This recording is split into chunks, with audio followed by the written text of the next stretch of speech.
Welcome to the Christian Woman Leadership Podcast, where we hope to inspire you to embrace your God-given gifts, skills, and passions in order to lead with confidence. We want you to remember that you are fearfully and wonderfully made in the image of God, and you are fully loved by Him. You have been designed on purpose by God with unique gifts and passions in order to love and lead those around you. I'm your host, Esther Littlefield, a pastor's wife, business owner, mom, and writer. And I'm Esther's co-host, Holly Kane. I'm a wife, mom, and business owner. I also write at hollykane.org, where I focus on my passion for women's ministry. Together, we chat about important issues that Christian women leaders face. In addition, we interview other women just like you who lead in various roles, from church to community to business. Through this podcast, we offer you encouragement, tools, and resources to help you on your leadership journey. We are so glad you're here with us. Hi, friend. Esther here, and I'm so glad you're joining me for episode 66 of the podcast with our guest, Lori Wilhite. Today, we're talking about her leadership journey and how she went from a reluctant leader to founding the organization Leading and Loving It, which is now a thriving community for women in ministry leadership. I think you're going to love this conversation with Lori as she shares some of the reasons she didn't want to be a leader, even though she was a pastor's wife, how she's learned to embrace her leadership role, and the importance of knowing you are not alone in your experiences as a leader. Plus, we laugh a lot in this episode, so I'm sure you're going to have fun right along with us. If you'd like the show notes and all the links for the things we discuss in this episode, head over to estherlittlefield.com/episode 66. Now let's dive into our conversation. Welcome to this episode of the podcast. Today, I'm here with Holly, and we are joined by our guest, Lori Wilhite. So we're so excited to talk to you today. Lori, welcome to the podcast. Hey, thank you guys so much for having me. So great to join you. Yes. All right. So we're excited to jump in and just chat with you about your leadership journey and all the wisdom that you have to share with us. So can you start just by telling us a little bit about your leadership role right now and what you do currently in your leadership life? Yes. Well, I hate to tell you, if we're here to talk about all the wisdom I have, this is going to be a very short podcast for you guys.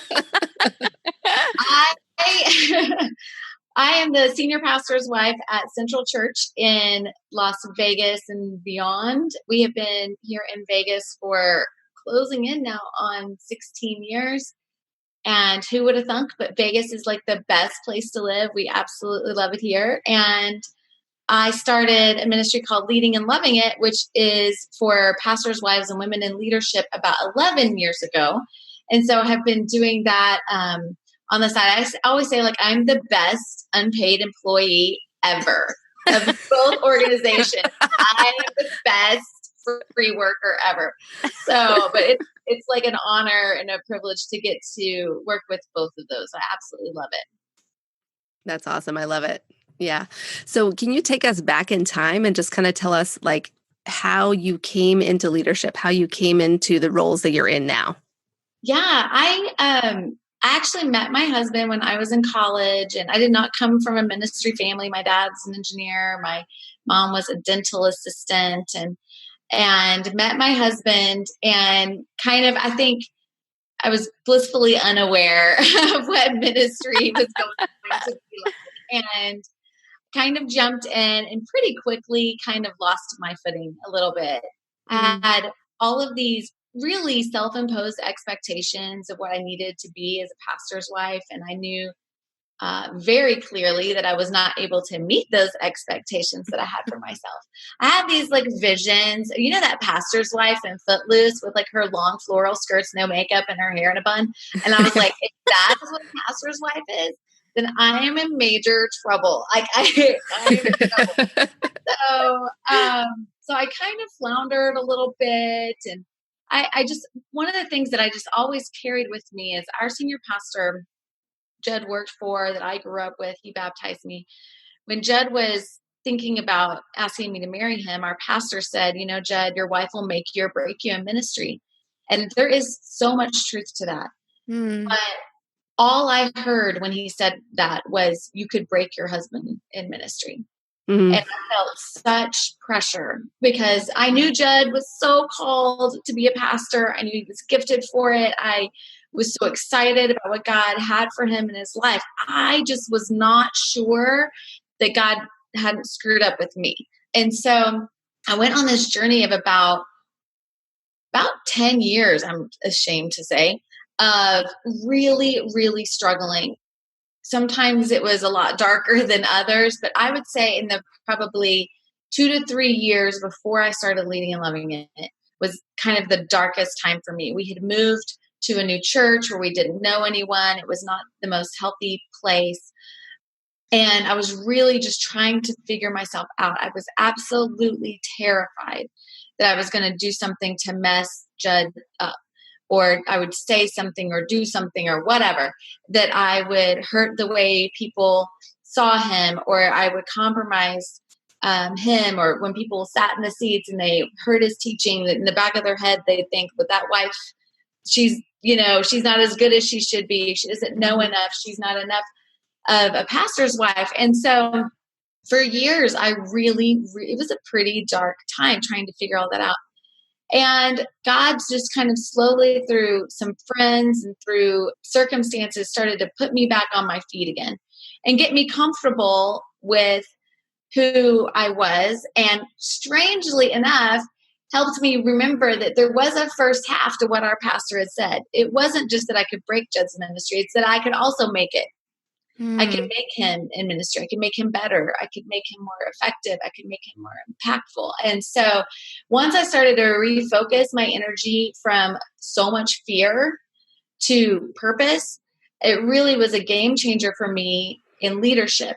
So once I got healthy, I just thought, surely I'm not the only pastor's wife that has struggled with depression and had all these expectations. And so I got online and I Googled like help for crazy pastors' wives or something. I can't figure out. But I Googled, I couldn't find anything. Like I looked through all the lists of websites and stuff. And I think at the time there was one other organization for pastors' wives. And I don't know, I had a lot of lace and floral. And I was like, I don't think that's for me. And so I just thought, I think I'm going to start something. And I didn't start it thinking about anyone outside of my church staff.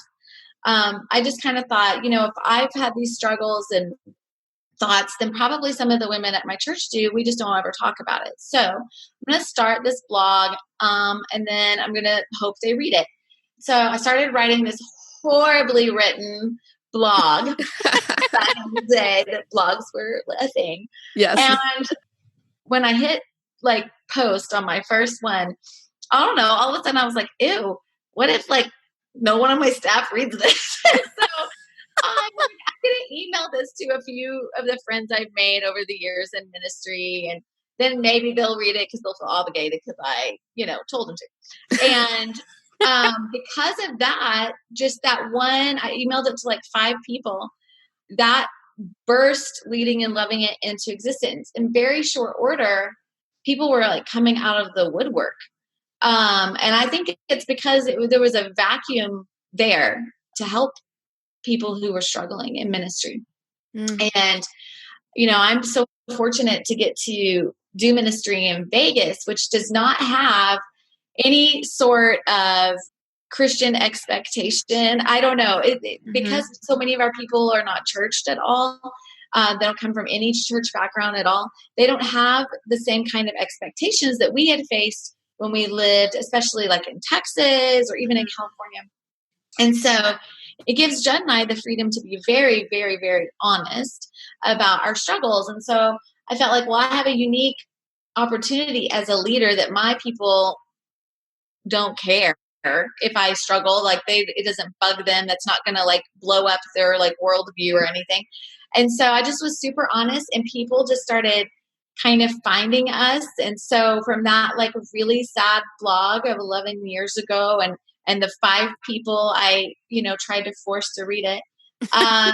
Today, now we're, we actually have people around, which is great. And so we have this beautiful community of pastors' wives and women who lead Christian nonprofits, or they lead in the church, or they lead in Christian schools, or whatever the kind of their leadership track is. And it's just been a really privilege to get to walk alongside them and hopefully find those girls like me who are struggling because of whatever, maybe it's hurt or their own expectations like I was, help them get to a healthier place and keep them in the ministry game, for the good of the kingdom.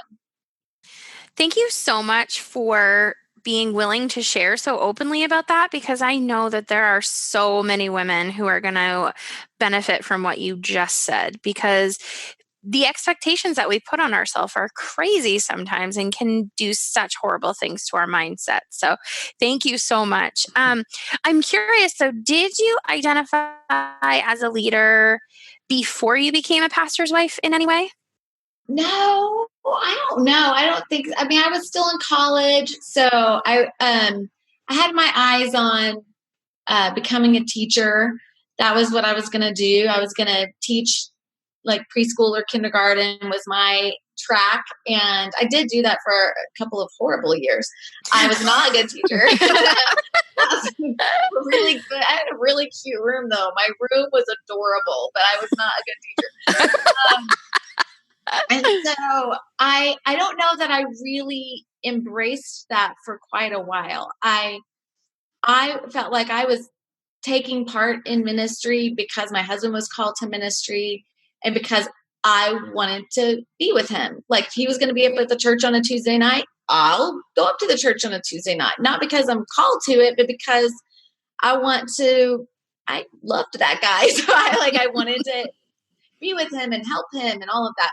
And it really was probably, sadly, years before I felt like, you know what, I think I am called to this. Like as far as the church goes and just my own ministry as well. So it took me a while to embrace that. And, I think I was like, especially when I was in my 20s, like so many people, so many women, that the second you say, I know anytime we ask for volunteers at church, like, would you lead a whatever? And as soon as they hear the word leader, they're like, peace, I'm out. They don't want to do it because for whatever reason, that is, I don't know what that is. I think it is the inherent expectations that comes with in our own minds. And I had that same thing. I didn't want to be a leader. A leader seemed scary. A leader seemed a lot older than me. A leader seemed like they might have it together, like they knew the right answers, like they whatever. And I knew I did not have it together, did not have the right answers, and was way too young. And so it took me a while to get to where, I could embrace that in my life. I think a lot of people have to go on a journey of that for sure. Yeah. Was there anyone specifically that helped you realize you were a leader or call that out in you? Or was there any specific incident that sort of changed your mind about yourself that you can recall?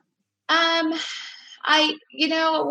kind of the most pivotal times for me, as I was kind of getting back on my feet, because even by then, even when I was really struggling, I knew I was called to do ministry alongside my husband, even if I didn't know what that meant. And I remember standing in the Miami airport and I was with a friend.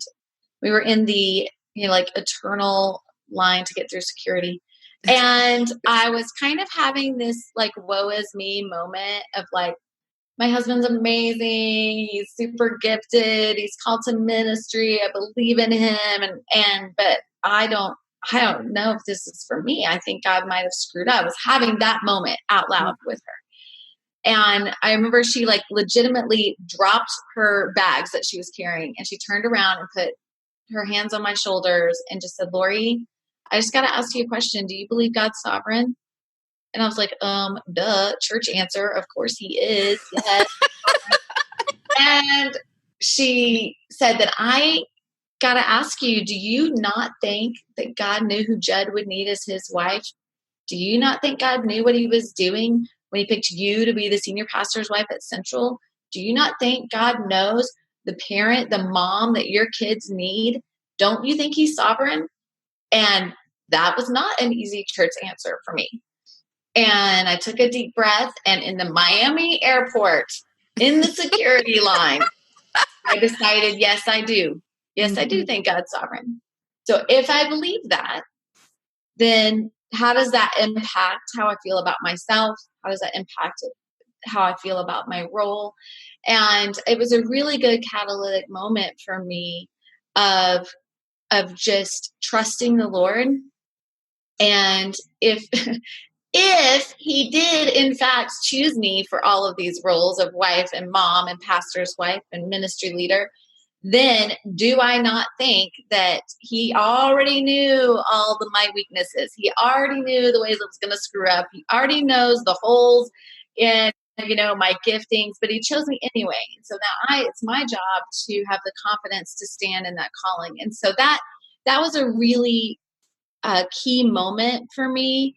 I wish I could say like the next day I was like leader extraordinaire or something. I wasn't, but it was the moment that kind of started to knock the dominoes down and have me start to go on just an internal exploration of being willing to trust God in those areas of my life. I love that. And I love that that friend was willing to speak that truth over you and question, ask that tough question. Sometimes we're not willing to do that, but that really made a difference for you, it sounds like. So what were some of the things that you did then after that point to start to accept and acknowledge your gifts and your calling in your role, separate from just being the pastor's wife, but in your own ministry and your own leadership? Well, to that point, I had always felt like, you needed to lean into your strengths, which I still feel like there's a lot of validity in leaning into your strengths. Like, for instance, my son, he legitimately hates math. Math is he hates math. Math is not his strong suit. We survive math, but his strong suit is English and writing, whatever. So we lean into those strengths. There's validity in finding your strengths and leaning into them. There's also validity into letting God stretch your capacity. And so after that moment, I kind of went through a season of saying, okay, all I've done is what I feel what I feel like I'm okay at. But what if I'm really trusting God here, what if there's things that I don't know about so I just started being willing to say yes to some things. So somebody asked me to speak at a women's thing. Oh my gosh, I was like a nervous wreck. I was terrified. I had never done a message. I'd spoken for 5 minutes or something like that in front of people, but I had never done a message. And I just thought, okay, I'm going to do it one time. I'm going to do it one time. I'm going to let God stretch my capacity in this area. And I'm either going to completely fail and then I'll never do it again, or maybe I won't be awful and I can just open myself up to possibilities. And so, I started my message with, looking back on it, I think I don't know. I was so freaked out. But the first thing I told everyone was, whatever your expectations are, because I am married to a senior pastor who's a great speaker, whatever those are, let's just drop those down right now. So, and that was the first sentence I said in my but I got to the end of it, made myself watch the video so I could see, and I thought okay, that wasn't the worst thing I've ever seen. So if somebody in their insanity decides to ask me to do a second time, maybe I'll say yes to a second one. And then if it doesn't crash and burn, then maybe. So I just went through and there were several instances of that. I had started writing, but writing a 300-word blog was very different than the first time. I thought what if we wrote a book, or what if we wrote a devotion? So I just went through the season of trying to let God stretch me, and then he stretched me in some places that I was that's never happening again. And then other areas I ended up figuring out that I either really enjoyed that I didn't know about, or at least knew that if I worked hard on them, that I could get better. And so I think that was one of the ways I started to kind of step into what God had for me, was just a willingness to let him stretch me, beyond what I thought I was capable of, and definitely outside of my strengths. And that's been a fun and interesting journey, but it's always one that, like, when I talk to young leaders, it's always one of the first things I say is you just be willing to let God stretch your capacity. And it doesn't mean we'll always go amazingly well. Sometimes he stretches your capacity and you figure out, like, that's the wrong direction, which is also a really good lesson. Mm-hmm. So that was part of that journey of me learning about myself as a leader and kind of starting to grow in that area. I love that because I can so relate to that stretching in your capacity. And for me, I feel like it was like little by little, I needed to say little yeses. And so, like, I so relate to that. So thank you. You have mentioned the challenges of fear and struggling with things like depression. Can you tell us more about the challenges that you faced as a leader and a pastor's wife? Well, I think no matter how big your church is, the size of your church, the style of your church, or where your church is located, there are some things that are just the same. Mm-hmm. Like, if you are a leader, there are some things that are just the same. I have friends who pastor churches of 75 people, and I have friends who pastor churches of 75,000 people. I have friends that are in rural kind of spots in America. And I mean, we at Leading and Loving It, we've got people in Europe and Australia and kind of all over the world. And so, but there are some things that are just universal. And years ago, Brandy Wilson and I, Brandy, who I did a podcast with you guys recently, and I co-lead Leading and Loving It. So probably 5 or 6 years ago, Brandy and I wrote a book about kind of the top 10 challenges that we saw women in ministry and leadership facing. And so it was very easy to write about because we had faced all the same ones as well. Mm-hmm. And so we took the top 10 that would emerge in, like, every Q&A we would do, in every kind of situation where we would be, where people would ask us questions. And I knew those questions because I had asked those questions, like, probably 10 or 11 years ago. No, gosh, it was longer ago than that. We went to a conference. It was one of our first conferences after my husband took over Central. And it was the strangest thing, but we went through, there was like all these women, and they were like crazy, amazing women. And they each were just standing up and telling about themselves. And, somebody be like, I'm the executive pastor at my church, and I'm the senior pastor's wife, and I'm homeschooling our 9 kids, and whatever. And I was like, well, that's awesome because I took a shower today and I feel pretty good about it. And so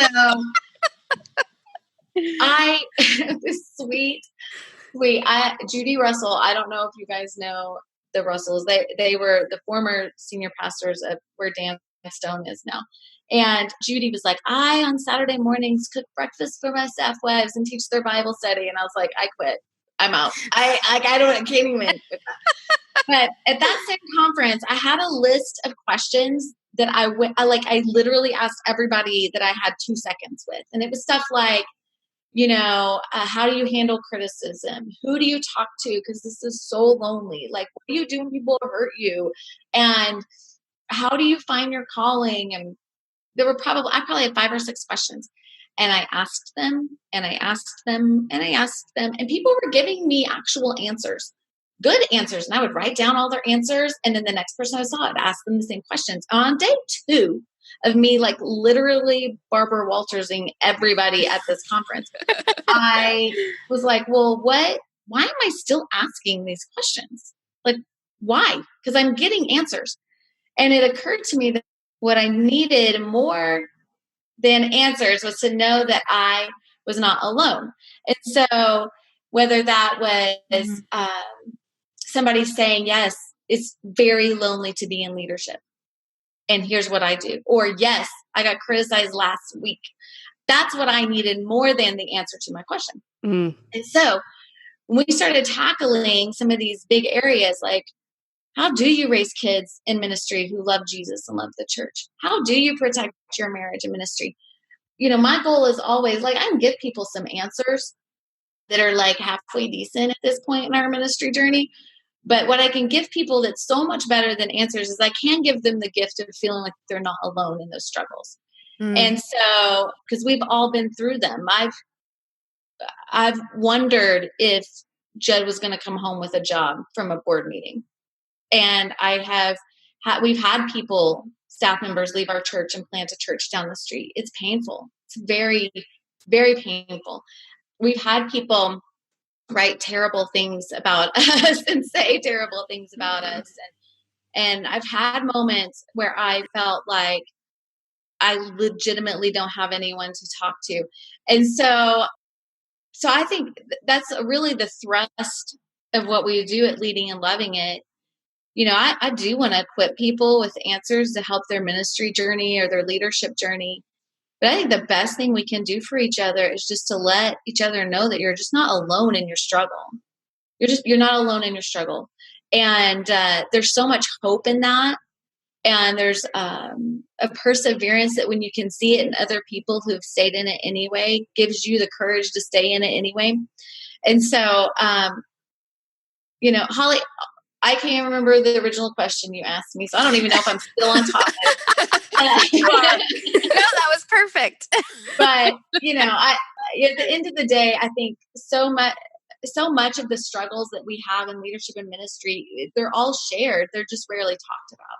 And so it's why it's awesome for you guys to have a podcast like this, or for us to do what we do, because it gives people the opportunity to know they're just not alone in the pain. Yeah. Yeah. So I think we had a similar conversation with Brandy when we talked with her. And really, that's what I've experienced myself as a pastor's wife. And also what I've heard from so many other leaders is it can be just lonely. But when you hear somebody else say, yeah, I get it, I've been there, that just makes all the difference. Yeah. So, yeah. So, I know we've all experienced the challenges and the difficulties, but what about some of the wins and some of the joys that you've experienced in leadership and as a pastor's wife? I'd love to know if there's anything that's been really fun or rewarding for you in your years. Oh gosh, that's the stuff that happens all the time. And thank God, because that's what keeps you in, right? We're like every other leaders, like you're in it to see God change people's lives, right? And so, one of our values at our church is that we celebrate stories. And so we are storytellers, whether it's through video or just when we meet together, we're always talking about like, what's God doing? Because it can be tough. And so you got to hold on to like watching God move and watching God change hearts and families and lives. And obviously that is, a thrust for all of us in ministry. Just really selfishly from the side, I would say a couple of things from just me personally.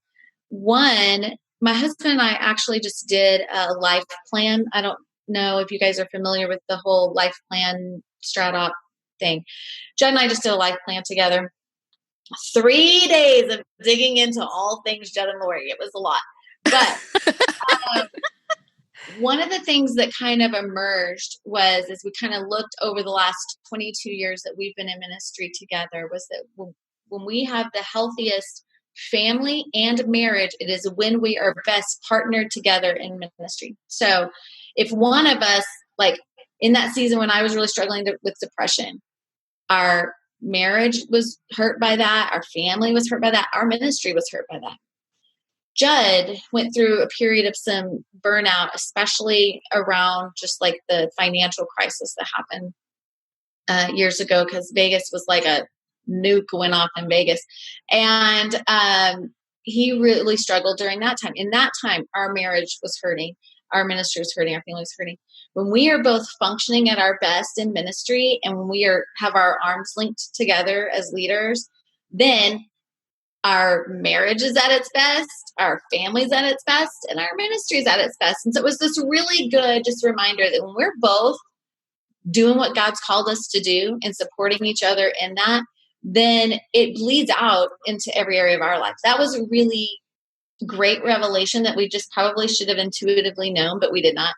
So, now looking at it, anytime that we're feeling like I don't know, a little distance or something, I'm like, okay, the first thing we need to do is we need to make sure we've got our arms linked together and that we're doing this thing together in the best way possible. So that's been awesome. I think one of the like coolest things about ministry, and it's maybe because it was one of those things that I feared. But I now have a senior in high school and a freshman in high school. And just watching my kids develop in their love for the Lord and their love for the church. My daughter, I think, is up at the church more than us. We were laughing. I was like, I think she's there more on the weekends than we are. Because she volunteers so much. And so just watching them kind of find their own way in serving God and loving the church has been awesome. It's truly been, it has not been perfect, but it's been exciting to watch. And then, I just think the last would just be relationally. While we do talk a lot about leadership being lonely and isolating, if you're intentional, you can have beautiful friendships in leadership. And they may not be the way people typically see them. They aren't necessarily in your town and you're not necessarily sitting down at, Starbucks together or whatever.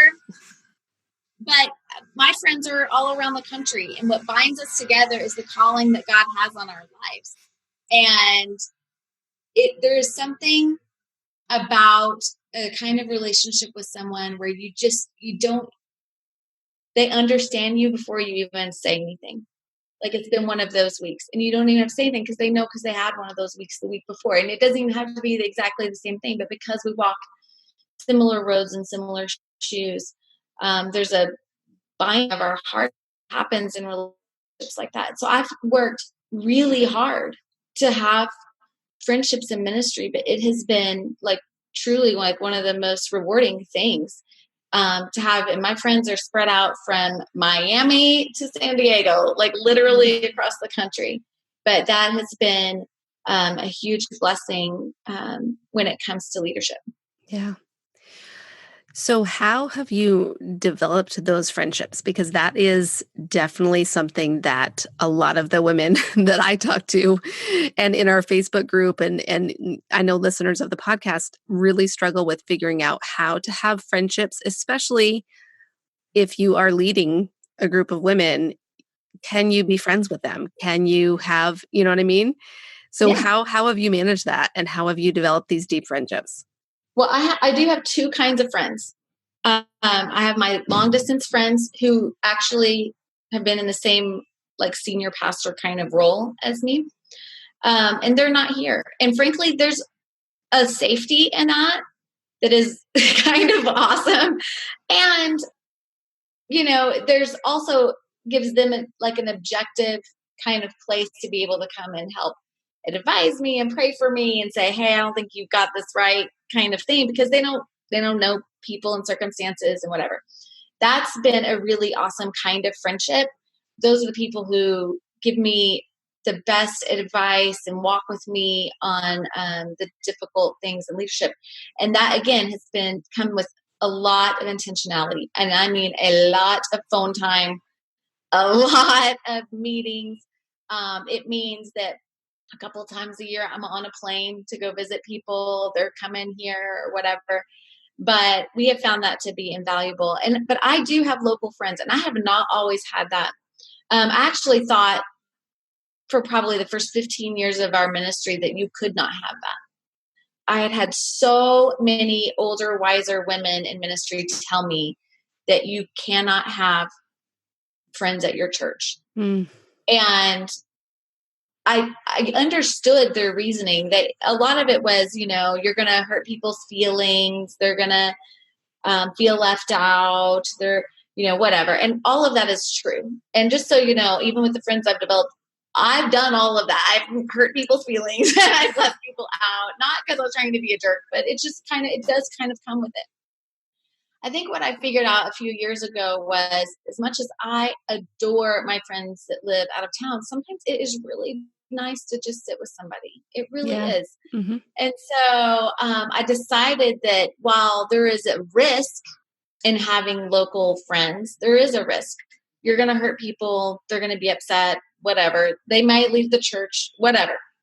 The risk of me being alone, it was scarier to me than the risk of maybe hurting some people's feelings. And so while I certainly don't try to hurt people's feelings, I just decided that it was a risk worth taking. And so I kind of handpicked a couple of people, not a ton, a couple of people who have been around a very long time, both staff people that I had fun with and could hang out with. I also felt like I could pour into them a little bit. They're a little younger than me and have a great time. So that's been probably the last maybe 2 to 3 years of really being intentional with them. We get together at least once a month, talk regularly, but there is always a place I cannot go with them. And frankly, there's a place they cannot go with me. If they're upset about something that's happening at church or on the staff, I am not the right person to confide in. If I'm upset about something, they are not the right people to confide in. And so I think we just have a mutual understanding that there will always be times when we hit that line and we just know it. And there'll be things I cannot tell them. And there will be things they should not tell me. and we just respect it and then just have as much and as close of a friendship as we can to that point. But it's been really impactful for me, and I have been very thankful for it and hopefully have minimized those hurt kind of risks along the way. But that has been really good. Mm. Yeah. One of the things you mentioned was, well, two things you mentioned that really resonated with me. One was with those local friends that you had to be willing to take the risk, right? And then the other thing that you mentioned about the long distance friendships is the intentionality that you've had to have. Yeah. And that it doesn't sound like these friendships, any of them, have just kind of fallen in your lap or just happened necessarily organically. So with the ones that are long distance, did you meet them at conferences? Did you meet them online? I'm just curious kind of how those original friendships started. Almost every single one of them was through Leading and Loving It. Strangely, even Brandy, who leads it with me now, she also had a poorly written blog at the time. Sorry, Brandy. I'm sure it was great. I don't remember actually. But anyway, she had a blog at the time too. And we had kind of started following each other a little bit. She was talking a lot about parenting. I was talking a lot about leadership. And just one day she DM'd me on Twitter. She slid into my DMs and she just said hey, I'm having a staff issue. Can you talk? And I was like, yeah, absolutely. Here's my phone number. And so she called me. I remember walking the backyard, talking to her on the phone. And I still do that a lot. I did it a lot when Leading and Living was smaller. There was something different about that conversation. Some people you just click with in a different way. And I had talked to a lot of people on the phone about leadership challenges, but there was something different there that I just had a different kind of connection with her. And I thought, this is somebody that I'd like to connect with. And so if I'm going to do that, then when I hang this phone up, this can't be the last conversation. I'm going to have to be intentional about it. I'm going to have to text her. We're going to have to whatever. And it was probably another 6 to 8 months before we met in person that we just started connecting and chatting and it was awesome. So almost all of my friendships started out online, which is hilarious. Well, I keep telling Brandy, this online dating thing, surely it can't be that different from online friending.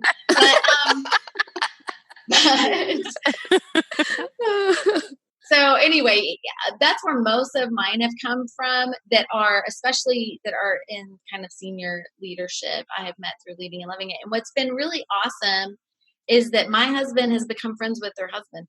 And listen, senior pastors, they don't have friends. It's so hard for them to have friends. And so for my husband, that has been a game changer to be able to lean into some of these other senior pastors. And it's been awesome, but it really just started out of when I say Leading and Loving It, it's given me all of my friendships. Jed will say it's given me all of mine too. And so we just laugh and are very thankful. I've gotten way more out of Leading and Loving It than we've ever been able to give back, I think. So yeah, all online. So that's why we have groups at Leading and Loving It for pastors' wives and women in leadership. And that's got to be one of the scariest things to sign up for something with a bunch of strangers that you're looking at on a computer. But I am telling you what, real relationships can be developed like that. And especially when you have so much in common and so few people that can relate to it, there is something about that God can really bind your hearts together. And, I just say, be intentional, be brave, step out, make it a point to do that for yourself. That it is risky. Yes, you might get hurt. Yes, somebody may hurt your feelings, but the risk of being alone is so much scarier than the risk of stepping out there and trying to connect with people. Yeah. And I think that's what the church is about, right? Being together with people and helping them refine you and point you even that much more to Christ and what he has for your life. So so good. So part of the mission of Leading and Loving It is to encourage healthy women, and therefore healthy marriages and healthy families, healthy ministries. And you talked about needing to be on the same page in ministry as your husband and both be in a healthy place. So can you talk to me a little bit how you guys stay healthy as a couple and as a family? Yeah. Well, I wish I had some awesome magical steps 1, 2, and 3 to have a healthy marriage and family. But if anybody has that, they could text it to me. I'd appreciate it. For us, Jed and I, we view ministry. I think a lot of couples do, but I have met so many couples who do not view ministry as a team sport, so to speak. And I didn't always either, so I get it. But we really view it as our calling as a couple, our calling as a family. Is not my husband's job. He's a dentist and he works on cavities and then he comes home and he has a great job. It's not like that. This is the calling of our lives. We've dedicated our entire lives to serving God through the local church. And I think that figuring out that we are stronger together as a couple is part of what keeps us in a healthy place. So if we're going to stay connected together, that means we have to be really intentional about our time together. We have to go out, we do day dates. I don't know what everybody else does. We do day dates. We started that when we figured out that school was the greatest free babysitter ever when our kids were little. We would go on Friday day dates while the kids were at school. And we've continued that for years. We're not the couple who checks ministry at the door and doesn't talk about it at home. We totally do. We talk about it on our dates because we've already figured out, like I said, that when we're at our healthiest, individually, marriage, family, is when we have our arms linked together when it comes to ministry as well. When that calling and purpose is really being pursued at a high level between the two of us. So, and we don't let it take over our lives either. There's a balance there, but we talk about ministry. We love ministry, leadership. There's some really hard things about it too. And we talk about those too. I think one of my biggest roles at Central, I always say I'm the head cheerleader at Central. I was not the head cheerleader in high school. I was the social chairman of the Latin club. It's about as cool as it sounds. But now, at this point in my life, I am the head cheerleader at Central. My job at Central is to walk around, high five volunteers, hug them, tell them they're the greatest volunteers that have ever been, tell our staff there's no better staff that has ever been than you guys. You guys are the best musicians. You're the best, whatever. That's also my role in our marriage. My role is head cheerleader of the Wilhite clan. There are days when, he's discouraged and feeling down, and my job is to not let him quit. We don't quit. This is nothing. You got this. You're amazing. And tell him all the reasons why, or my kids. My job is head cheerleader of Emma and Ethan. And I think that is one of the things that has helped us as a family. Now, Jed does that for me too. I don't know that he would want to call himself the head cheerleader, but he does do the same thing for me too. I've had dark, I don't want to do this anymore times where he has kept me in and said, yes, you can do this. And so I think some of what keeps us just healthy as a couple and as a family, in or out of leadership, is just the joint, the linking of arms. And, we always say, like, man, people are going to come and go on staff. And at the end of the day, it may be the only two of us left, but it will be the two of us, and we will be together. And we will do everything in our power to make sure that our arms stay linked and we stay close together as we kind of journey leadership out. And so that looks a lot of different ways, but it's definitely one of the things that we keep at the forefront of our mind and keep pursuing on a regular basis. I love that. And it's so valuable to see yourself as a cheerleader and as an encourager, because leadership can be so discouraging. And I just love that you have decided that that's what you're going to do for other people. And I'm sure that they so appreciate it. If you could share advice with a younger leader that is just starting out in ministry or her career, what do you think you would tell her? Gosh. Well, the problem is that I have like 50 things I would want to tell her. I think I'm a little torn. I'm going to give you two. Okay. I'm going to give you two. One goes back to what I was talking about earlier, which is trust God's sovereignty. That if he's put you in the position he's put you in, or the marriage he's put you in, or the role at church, or whatever it is, then trust his sovereignty in that. Don't question it every other second. Find a way to stand on your feet in the calling God has put before you. That may be like right now, I'm 22 years into ministry. And Brandy and I, not too long ago, we were like, you know what? Like, neither of us went to Bible college. We've always felt kind of lame about it. And I was like, I feel like if I'm going to like keep growing as a writer or a speaker or whatever, I got to like get some knowledge here. And so like we started taking a class. We started taking a class together. Now I'm not writing papers or anything, but I'm getting the content. But some of that process of learning to stand on your feet in the calling that God has given you, it is about confidence. It is about trust. And then sometimes it is about equipping yourself for it and taking some steps to make sure that you have the tools that you need to accomplish God's calling in your life. So there's that. The other one that I think, I'll just stick with this one. I'm so torn. I'll stick with this one because I've had to come back to it like a million times when it comes to ministry. And I do think it is probably the number one most asked question when it comes to people who talk to us about leadership. You need to learn how to say no without an explanation. There's so many people who want so much from you. It could be silly things like they want you at their Tupperware party or their birthday party or the small group gathering or the Christmas thing, or want you to PTA mom, the whatever, be the room mom, or, be the snack mom at the soccer team or whatever it is for you. There's so many people in the church, in the community, in your family who want a lot from you. And for a long time, I felt like if I didn't have a good enough reason to say no, then I needed to say yes. So if I could not launch into like a 3-point defense on why I could not be at their thing, then I felt like I needed to go ahead and go. And it pulled me away from my family too much. Yeah. And frankly, distracted me from the things that God was really calling me to do.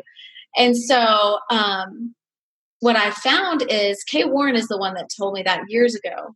I was asking her about the same question everybody asks about balance and being overwhelmed and all of that.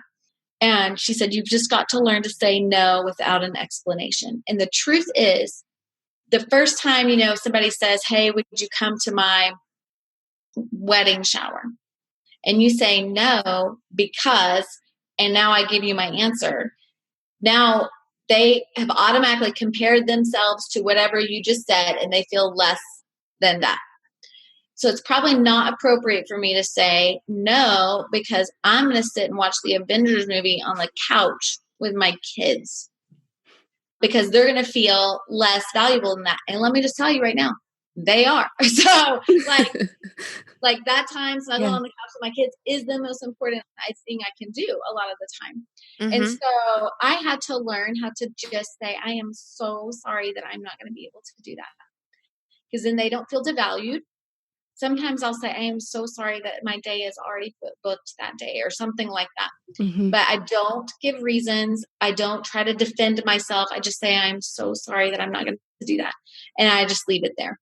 It has been so freeing for me, because then it allows me to, like, I don't believe in balance in general. I'm not even sure it's really possible, but it does allow me to take the 2 or 3 or 4 things that are the most important and make sure those glass jars are full to the brim. And even though not everything else, maybe I can allocate my time to the places where I really need it. And so that has been a huge game changer. And, we don't get into ministry and leadership to hurt people's feelings or disappoint them, yet we do so on a regular basis.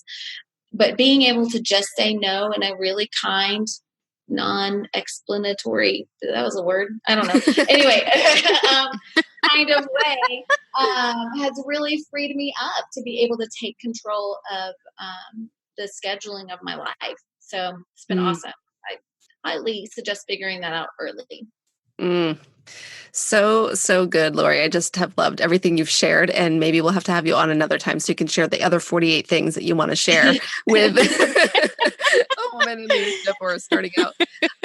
But as we wrap up, we always like to talk about the fact that leaders are learners. And it's funny that you mentioned that you and Brandy are taking a class together. That's cool. But I always like to hear, what is something that you have been learning lately? It could be a book you're reading or a podcast you've listened to, or just a lesson that God is teaching you. Well, right now I'm actually writing a book. So any reading I'm doing is geared at that. What I'm learning right now, very specifically, which has nothing to do with anything that I'm reading, which is, just relearning that our timing is not always God's timing. And boy, that is sometimes a painful lesson. This book, I was supposed to have my rough draft or first draft or whatever you want to call it, first run through done by Easter. And here I am. And I think I'm probably halfway done right now. It is not in a good place. And I have been super stressed out about it. I've been freaking out about it. And it's just going a lot slower than I anticipated. And I really wanted to have it out for our conference in October. And it's just not looking good right now. And I finally just realized the only person doing that to me is me. The only person that pressure on. Brandy's not asking me to do that. God's not asking me to do that. My husband's not, I'm doing that to me. And so it's just like a renewed lesson on holding things loosely and just letting them happen in God's timing. I still have to work hard. I still need to do my part, but just need to be kind of moldable to his timing. And so that's a lesson learned now, not out of a book, but that is, good for me in this season as I'm trying to learn. And part of why I'm taking that class right now, we all feel like we've got weak spots and we're trying to pursue. For me, as a speaker and a writer, I feel like I'm a good storyteller. I like to tell funny stories. I like to whip them around and make them connect with, but my weak spot has always been content, actual biblical content, which FYI is kind of important when you're speaking and writing books. And so it's just, I don't feel secure there because I don't have the biblical training in my background. Yep. And so that's part of why it takes me so long to do things, because my research takes me forever because I'm trying to learn it all for sometimes the first time. And so that's why I was like, okay, I can see that this is an area I need to grow on. If I'm going to continue to try to write books, if I'm going to continue to attempt to speak for people, then one of the areas I needed to shore up is in my kind of just general biblical knowledge, the kind of stuff that you would pick up if you're in Bible school or seminary or whatever, that I missed when I was taking teaching classes. So I'm trying to do that right now, and just kind of, tell people, like, I went to the seminary of Judd Wilhite's sermons. That's what I've done the last 22 years. I've heard like 10 million sermons, but I definitely need more than that. And so just trying to make sure that even in, when it's crazy and busy and whatever, that if I'm going to, stand in what God has called me to do, that is part of what I have to do. I have to equip myself for the calling He has for me. And so I'm excited. I think it's going to be a really slow journey for me, but I think it's going to be really good already. When you do lesson 1 and you've got like literally 10 pages of notes, that you're doing the right thing. It was definitely time. So it's been really good to do that. And there, we live in such a time that like there's so much content available to us, whether it's through podcasts or online classes or books or whatever. There's so much content available. We just have to be intentional about pursuing it and clearing our calendars to make it happen. Mm-hmm. So I'm not like, Brandy's always into the like Enneagram or whatever the newest thing is. I'm not into it. I read fiction books. I don't read nonfiction books unless it was written by Judd or the Lord, then I'm out on the nonfiction books. So for me, this has been a really good way of kind of pursuing that kind of knowledge when those are not the books that I gravitate to naturally. So we all just have to find our way to do those kinds of things. That we live in a great age to be able to access information like that. Absolutely. So as we wrap up, I would love for you to let us know, what is the best way for our listeners to connect with you? Well, I would love for everybody to go check out leadingandlovingit.com. That's our website. My books are on there. Every year we do a video conference that is completely free. It's called Just One. We do it in February. They're all archived. You can actually go back and watch them in 2010 on that and on the Leading and Loving It app. But it's like 10 minutes while you're putting on your eye makeup. You can let God speak to you as a leader. It's a pretty cool kind of thing. That's all on there, and it's completely free. We have information about our conference that's coming up in October in Las Vegas. It's just going to be so awesome. I'm so excited about it. We're really excited about the direction that's heading. That's all on there.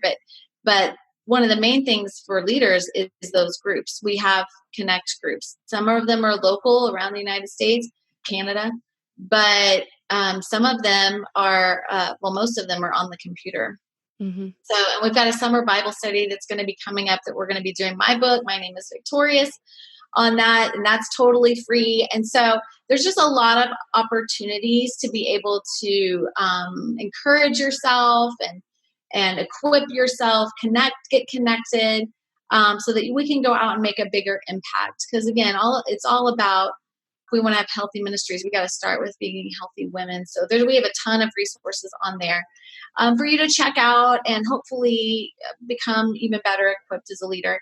And then obviously I'm on all the social media things. You can shout out. I actually check my DMs, so you can give me a shout out. I'll respond to you. So yeah, it'd be great to connect with you. That would be awesome. Awesome. Well, thanks again, Lori, for just taking the time today with us. I know that I so appreciated everything you shared. And I think, like Holly said earlier, I think our audience is just going to really appreciate, you did share a lot of wisdom. So thank you for sharing from your experience and from what God has taught you throughout your journey. So we are super grateful for you taking the time. Thank you guys so much for having me. I really appreciate it. Thank you. Thanks for joining us on this episode of the podcast. I hope you enjoyed our conversation with Lori and laughed along with us. I really loved what Lori had to say about trusting where God has placed you in leadership, but also about the importance of equipping yourself as a leader. If you're ready to take your next step in your leadership journey, I want to invite you to check out the Confident Leader Club. We're open for a short time here at the end of September, and I would love for you to join us to experience more community, growth, and action towards becoming a confident leader. Head over to confidentleaderclub.com to learn more. Now, don't forget, it's time for you to embrace your gifts and lead with confidence.